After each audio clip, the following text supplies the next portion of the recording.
first part of this talk is going to concern deep underground military bases and the black budget. Let me first start by emphasizing the black budget.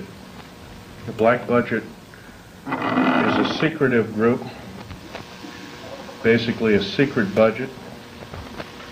It garners 1/4 of the gross national product, the entire gross national product of these United States.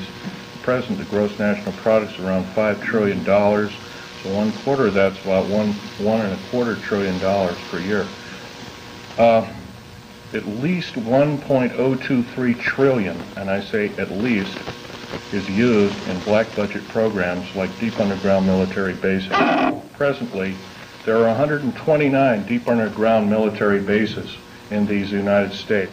Anyway, of these 129 bases, they've been building them day and night unceasingly since the early 40s.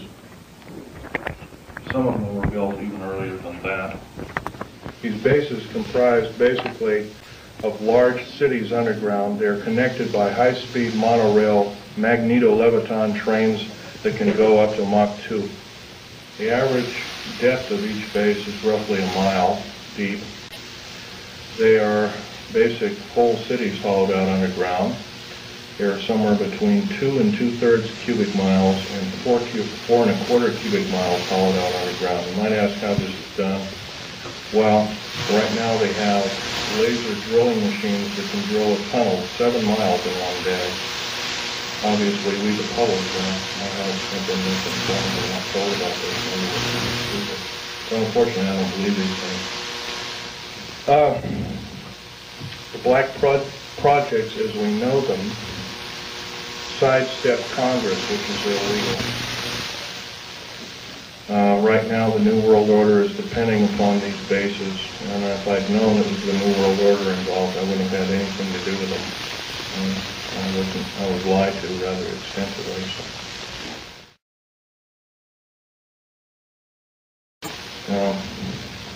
Basically, the technology as we know it, for every calendar year that goes by, every 12-month calendar year, the military technology increases about 44.5 years. This is why it's easy to understand that back in 1943 they were able to create through vacuum tube technology, a ship that literally disappeared from one place and reappeared 400 miles later in another place. My father, Otto Schneider, there's an interesting story about him. He fought on both sides of the war. He was originally a U-boat captain.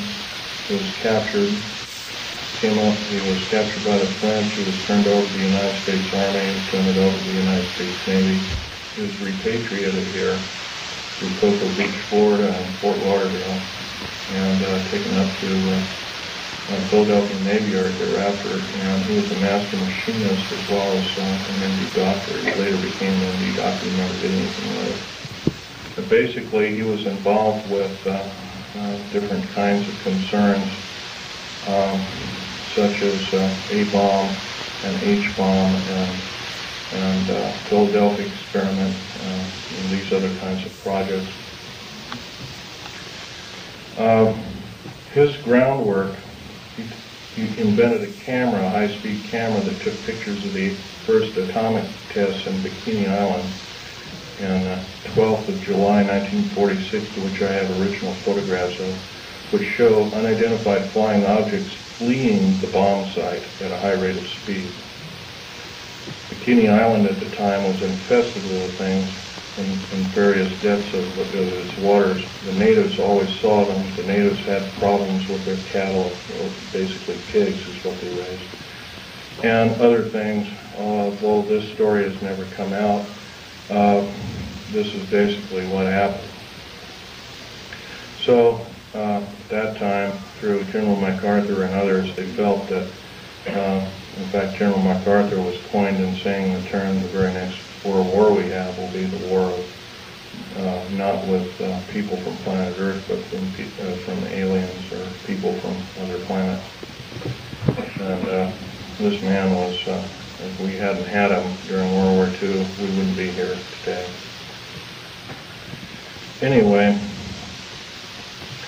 my father had laid the groundwork with theoreticians about the Philadelphia experiment and other experiments. What does that have to do with me? Other than the fact of that, all I can say is that if it wasn't for, he never told us kids this, and he kind of kept it secret until a couple of weeks before he died. I kind of regretfully say that. I don't agree with what he did on the other side of the pond in Nazi Germany, but I'll tell you one thing. I think he had a lot of guts in coming here and doing what he did. He was hated in his own land. In fact, there was a $1 million in gold reward for anybody who could kill him. Just bring the picture back of the dead person, and it never happened.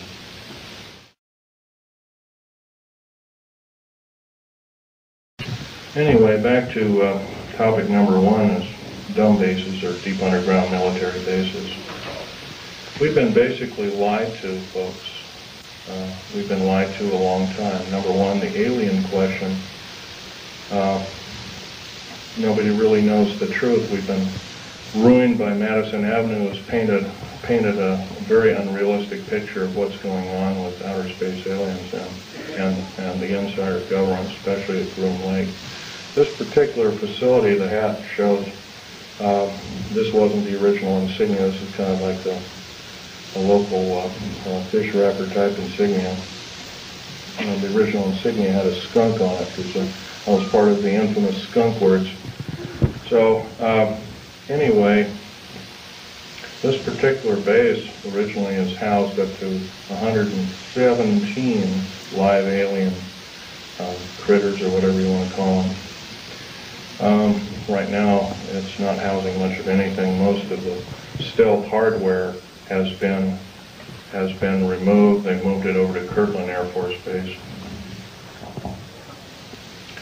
First of all, I want to tell you about aliens and the alien agenda. Back in 1954, under the Eisenhower administration, the federal government decided to circumvent the Constitution of the United States and form a treaty outside of the borders of the United States, within the borders of the United States, basically a treaty from entities outside of the borders of the United States, and it was supposed to be secret. It was called the Greada 1954 Treaty, G-R-E-A-T-A, Greada 1954 Treaty.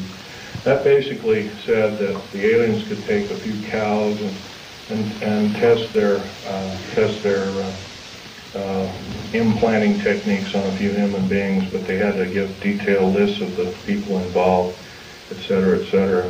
Slowly but surely, the outer space aliens slowly altered the bargain until they decided they wouldn't go by it at all. And back in 1979, this was a reality. The firefight occurred kind of quite by accident. I was involved in, we were building an addition to the deep underground military base at Dulce, New Mexico, which, by the way, is probably the United States' deepest base. It goes down 7 levels over 2.5 miles deep. But at that particular time, we had drilled 4 distinct holes in the desert ground, and we were going to link them together with shape charge explosives. And then we were going to basically blow out large sections at a time. Well, when I was my job at that time was to go down in these holes, gather rock samples, check them for their particularity or particle count, give a detailed account of what kind of chemical explosive or plastic explosive to use, and go from there. As I was headed down there, to my total surprise, we found ourselves amidst